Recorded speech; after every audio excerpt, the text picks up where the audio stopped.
Ya, terima kasih teman-teman, Bu Sri dan Pak Amin. Hari ini kita akan berlatih praktek coaching dengan kasus yang kedua.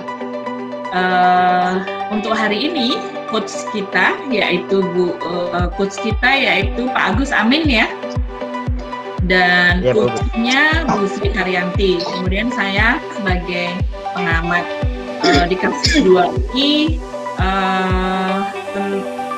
antara guru dengan murid. Baik, untuk mempersingkat waktu, silahkan Bu Yanti sama Amin untuk rileks sebentar. Boleh tarik nafas sendiri, ya. Melakukan stop sendiri dengan berhenti sejenak, nggak usah pegang apa-apa. Tangan di atas paha boleh. Kemudian tarik nafas dalam-dalam, keluarkan. Sekali lagi. Ya, silakan Bu Yanti dan Pak Amin. Ambar, selamat siang. Selamat siang, Pak. Pak Guru lihat kok kamu kayaknya tidak semangat sekali. Kenapa? Sebenarnya saya perlu seseorang, Pak, yang bisa membantu saya. Saya punya masalah. Jadi terus? Saya ucapkan terima kasih kepada Pak Guru karena telah bersedia membantu saya. Iya, makanya dari itu kan Pak Guru tanya, karena kamu biasanya ceria loh, kelihatannya hari ini kamu tidak semangat banget. Nah, kalau begitu apa nih yang Bapak Guru bisa bantu, yang ingin kamu capai dari diskusi kita ini? Saya mau cerita, Pak, tapi jangan ditertawakan ya, Pak. Enggak, kita aja, lagian juga nggak apa-apa. Nanti Pak Guru simpan ini, kalau rahasia Pak Guru bakalan nggak akan cerita sama teman-teman kamu. Tenang aja, cerita aja sama Pak Guru. Terus ada lagi yang lain? Ya, Pak. Saya ingin dapat solusi dari masalah yang saya hadapi, Pak. Ya, mungkin ada yang lain lagi, mungkin ceritain aja semuanya ke Bapak. Jadi kamu itu terasa kembali gembira lagi. Gitu. Ada yang lain kah? Ceritain aja ke Bapak, kayaknya masih ada yang lain. Saya bingung, Pak. Saya bingung dengan Dian. Dan itu membuat saya tidak nyaman di kelas. Budian? Bukannya Budian, kan itu mata pelajaran apa ya kemarin ya? Budian sih mengajar kelas apa ya, ke kelas kamu ya? Bahasa Inggris, Pak. Oh iya, bahasa Inggris. Berarti sekarang saja ke Bapak, apa yang sedang kamu rasakan sih sebenarnya? Kenapa dengan Budian? Ya itu, Pak, saya kurang merasa nyaman kalau sedang pelajarannya Budian. Loh, apa yang membuat kamu tidak nyaman? Apa kamu nggak suka dengan bahasa Inggris? Apa bahasa Inggris itu susah? Atau ada hal yang lain? Kenapa kamu tidak nyaman? Bukan begitu, Pak. Saya merasa diperlakukan tidak adil saja oleh Budian, Pak. Mungkin perasaan kamu aja. Mungkin kan di Budian juga tidak begitu. Terus maksud diperlakukan tidak adil seperti apa sih Pak Guru, pengen tahu? Coba ceritain aja ke Pak Guru. Seperti ini, Pak.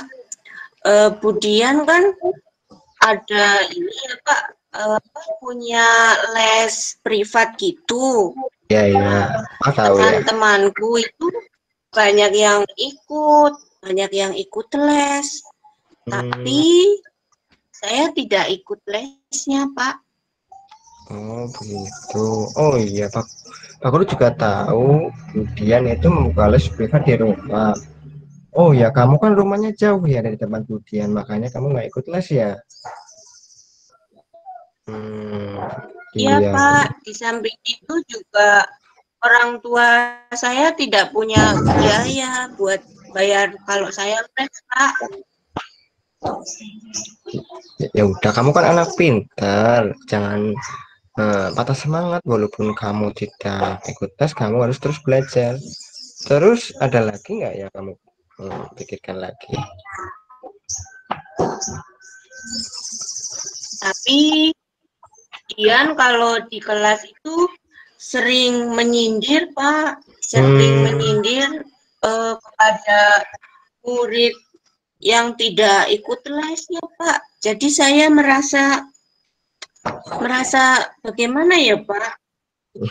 Terus juga untuk nilai saya ngerasanya tidak adil. Iya, iya. Iya, tapi Budian jadi kenapa kok tidak adil seperti itu? Padahal setahu aku Budian itu nggak begitu loh, mungkin perasaan sama aja lah. Tapi coba ceritain aja ke Bapak, kok kenapa kok tidak adilnya di mana coba? Mungkin Bapak bisa pengen tahu. Ini Pak, kalau pelajarannya Dian, bahasa Inggris, nilai saya itu selalu jelek, Pak. Tapi teman-teman saya, terutama yang ikut les, nilainya bagus-bagus daripada saya. Yakin nih, kamu sudah bisa untuk mengerjakannya Budian. Jangan-jangan kamu juga kurang untuk belajar, makanya nilai kamu kurang. Nah, ini kamu tahu masalahnya. Bapak ingin tahu selama ini apa sih yang akan kamu lakukan saat menghadapi pelajaran Ibu Dian? Coba.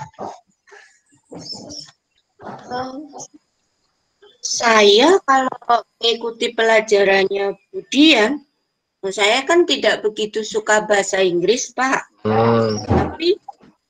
Tapi saya selalu mengikuti pelajarannya beliau. Saya tidak pernah absen, Pak.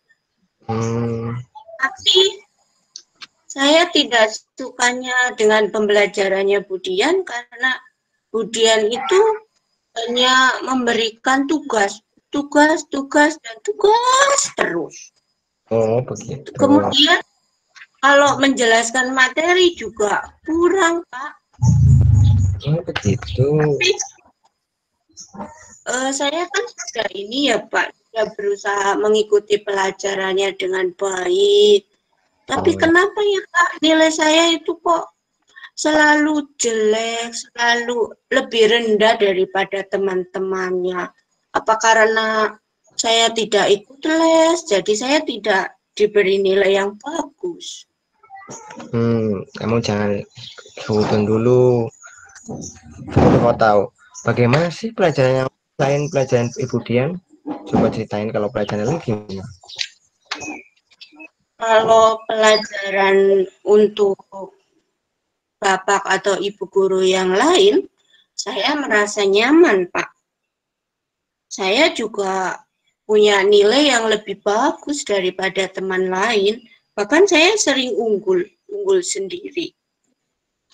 Nah ini, Bapak Ibu guru itu menerangkannya dengan cerita, Pak. Saya suka sekali kalau Bapak Ibu guru itu mengajarnya dengan menggunakan cerita atau hal-hal yang nyata. Jadi saya tahu dalam kehidupan saya, oh ini dari pelajarannya Pak ini dari pelajarannya Pak ini, gitu Pak. Terus praktek juga, Bapak Ibu itu juga mempraktekkan. Jadi saya lebih mengerti terhadap materinya Pak. Kalau Budian, saya susah mengerti Pak. Mungkin itu yang menyebabkan nilai saya jelek ya Pak. Iya, mungkin itu makanya kamu harus berpikir positif. Kamu harus positif, jangan selalu negatif. Belum tentu yang lain pikiran kamu itu sesuai dengan kenyataan. Kalau boleh Bapak simpulkan, di pelajaran Budian jarang menjelaskan dengan cara yang kamu maksud itu tadi, seperti pelajaran yang lainnya. Pelajarannya kan ada, misalkan ada pelajaran, misalkan IPA saja ya. IPA kan mungkin ibu gurunya menerangkan, terus menjelaskan, nanti ada tugas praktek langsung di laboratorium, mungkin itu. Mungkin pelajaran Budian jarang seperti itu ya. Padahal kan bahasa Inggris juga bisa praktek juga, misalkan percakapan lah, atau dicontohkan lah. Tapi di pelajaran Budian nggak seperti itu maksudnya. Iya Pak, benar. Memang tidak seperti itu. Soalnya kalau di pelajaran matematika kan banyak ngitung-ngitung ya Pak, Ya, banyak rumus-rumus. Buat saya susah, sulit banget. Tapi saya bisa paham Pak. Nah, gurunya itu menjelaskan materinya lengkap sekali. Kemudian ada contohnya, ada penyelesaiannya, kemudian dikaitkan dengan benda-benda nyata. Nah, ini berarti saya kalau diajar oleh Bapak Ibu guru itu harus dengan penjelasan lebih rinci, lebih jelas, dan contohkan praktek penyelesaiannya ya Pak, biar saya lebih mudah paham. nah, itu kamu tahu penyebabnya. Kamu itu merasa tidak nyaman di pelajaran itu. Jadi, kamu tidak boleh mengira hal-hal negatif lagi ya. Ibu Dian belum tentu mengajar kamu, juga belum tentu mengunggulkan murid-murid lain. Belum tentu murid yang lain juga yang ikut les nilainya bagus juga kan, pasti ada nilainya yang kurang, karena setiap anak itu punya potensi dan keahlian masing-masing. Kamu itu anak pintar, tapi kamu tidak boleh selalu berpikir negatif, apalagi Budian kan guru kamu.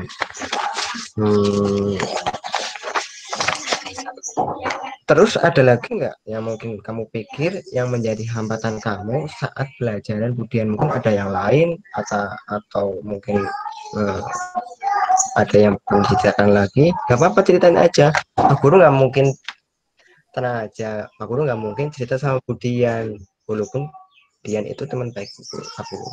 Tenang aja, ceritain aja ya. Benar ya Pak, jangan cerita kemudian ya Pak. Iya bener, oke, tenang saja, Pak Guru itu menyimpan rahasia ini. Penting Pak Guru pengen lihat kamu semangat lagi belajar, tidak murung seperti itu. Kasihan kayak orang hilang di pinggir sendiri, nggak tahu kenapa kok malah itu sendirian saja. Biasanya kamu ceria nggak seperti ini. Iya Pak, cuma itu saja paling Pak masalahnya. Tidak ada yang lain menurut saya. Terus dari masalah itu tadi, kira-kira beberapa hari yang akan datang, apa sih yang akan kamu lakukan? Coba Pak Guru pengen tahu. Misalkan kamu itu tadi kan mencari masalah itu, apa sih yang akan kamu lakukan untuk langkah berikutnya? Itu dia masalahnya Pak. Saya bingung mau mulai dari mana. Saya ingin nilai saya itu bagus di mata pelajarannya Budian, juga mata pelajaran yang lain. Walaupun saya tidak mengikuti lesnya Budian, Pak. Bagaimana ya, Pak? Coba Bapak tanya. Dari hal yang sudah kamu jelaskan tadi, hal mana sih yang menjadi prioritas utama tadi loh, yang kamu ceritain tadi loh?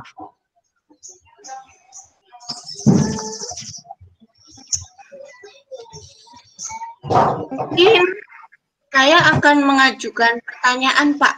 Kalau ada materi dari Budian yang belum saya paham. Kemudian saya minta contoh penyelesaiannya. Jadi tidak hanya dijelaskan, terus tidak hanya ini tugasnya seperti ini. Tidak seperti itu, Pak. Saya kepengen contoh cara penyelesaiannya, Pak, biar saya lebih paham. Boleh kan ya, Pak, kayak gitu ya, Pak ya? Ya, boleh sekali. Itu malah langkah yang jempol. Baik sekali, Nak, untuk kamu. Kira-kira adakah hal lain yang akan kamu lakukan di rumah? Mungkin di rumah kamu ada hal yang akan kamu lakukan. Biasanya saja kamu Ya, misalkan Pak. di rumah ngapain? Oh iya, Pak. Ini saya biasanya buka internet, Pak. Saya cari materi yang belum saya pahami. Atau kalau bapak ibu saya sedang ada di rumah, saya biasa bertanya dengan mereka. Kadang juga saya tanya dengan kakak saya, Pak. Oh, ini bagus sekali. Saya suka dengan kamu. Review pelajaran mandiri, apalagi sekarang sudah zaman canggih ya. Kamu itu punya gadget HP. Di situ itu bisa untuk belajar. Apalagi kamu itu tadi biasa belajar di rumah menggunakan internet browsing. Mungkin dari browsing itu bisa jelaskan lagi ke Bapak lebih lanjut lagi mungkin. Iya, Pak. Kalau di internet kan ada YouTube ya, Pak. Iya. Nah, saya itu kadang suka nyari-nyari di YouTube karena kalau di YouTube kan kelihatan orangnya, kelihatan cara menyelesaikannya. Nah, itu buat saya lebih mudah, Pak. Itu juga kadang ada prakteknya. Saya ikuti itu di rumah. Saya minta bantuan orang tua atau kakak dalam mempraktekannya, Pak. Selain lewat YouTube, saya juga suka baca-baca artikel, Pak. Kalau yang di internet itu kan banyak sekali ya, Pak, artikel. Iya. Nah, saya pilih-pilih itu. Mungkin maksud kamu demokrasi kali ya? Demonstrasi. Demonstrasi itu apa, Pak? Dari mendengarkan kamu tadi, kamu itu suka dengan pelajaran materi dengan menggunakan benda, alat, ataupun bahan informasi yang dapat memberikan gambaran yang nyata. Tadi kan kamu bercerita melihat video di YouTube, jadi pelajaran, mungkin pelajaran IPA mungkin atau IPS, kamu itu tahu tutorial atau caranya mengerjakan dan sebagainya. Di YouTube kan biasanya nyata ya, dijelaskan dengan benda-benda nyata atau dengan gambar begitu. Nah, selain itu untuk memperluas informasi juga bisa dalam bentuk praktikum mengenai materi yang disampaikan. Kamu kan senang praktek, itu namanya metode demonstrasi. Apakah dengan cara itu dapat membantu kamu memahami pelajaran Budian? Nah, iya Pak, betul sekali. Iya, mendikannya Bapak itu betul, iya. Saya memang suka dengan cara-cara yang seperti itu, Pak. Nah, kalau saya melihat YouTube, terus tanya kakak, tanya dengan orang tua, ya jadi lebih itu, Pak, lebih paham terhadap materinya. Dan di situ lebih jelas, Pak, sehingga saya lebih memahami. Tidak hanya saya dari Pak Guru saja atau guru saja materinya seperti itu, karena saya itu pengennya tahu lebih, gitu, Pak. Iya, emang sih cara belajar anak-anak itu beda-beda. Kamu itu sukanya itu dengan metode demonstrasi. Nah, dari diskusi kita kali ini, apa kamu bisa menceritakan kembali apa yang akan kamu lakukan berikutnya? Coba. Iya, Pak. Saya pertama akan menanyakan kepada Budian. Kalau pelajaran Budian ada yang belum saya pahami, saya akan langsung bertanya. Kemudian saya juga akan mengulang pelajarannya Budian dengan metode apa tadi ya Pak? Demonstrasi. Ya Pak, ya metode itu. demonstrasi tadi yang Bapak jelaskan tadi, yaitu dengan browsing di internet di rumah. Nah itu kalau saya butuh penjelasan yang lebih banyak lagi supaya saya makin paham Pak. Nah, Bapak suka sekali dengan apa yang sudah kamu capai dari diskusi ini. Itu kamu sudah bisa mengatasi masalah sendiri. Jadi, jangan murung ya. Jadi, kamu harus berpikir dulu. Kamu itu sudah, Pak Guru itu sudah yakin kamu itu bisa untuk menyelesaikan masalah kamu sendiri. Cuma, kamu harus belajar. Semua hal itu harus belajar. Jadi, tidak semata-mata kamu itu langsung tahu. Termasuk masalah kamu juga harus bisa mengatasi masalah kamu sendiri. Lalu komitmen apa sih yang akan kamu lakukan untuk menjalankan rencana kamu tadi? Oh ini Pak, saya kalau di pelajarannya Budiana saya akan mengajukan pertanyaan Pak. Kalau ada materi yang belum saya pahami, terus saya minta dicontohkan Pak. Cara penyelesaiannya itu seperti apa, prakteknya itu seperti apa, kayak gitu Pak. Bagus itu yang aku suka.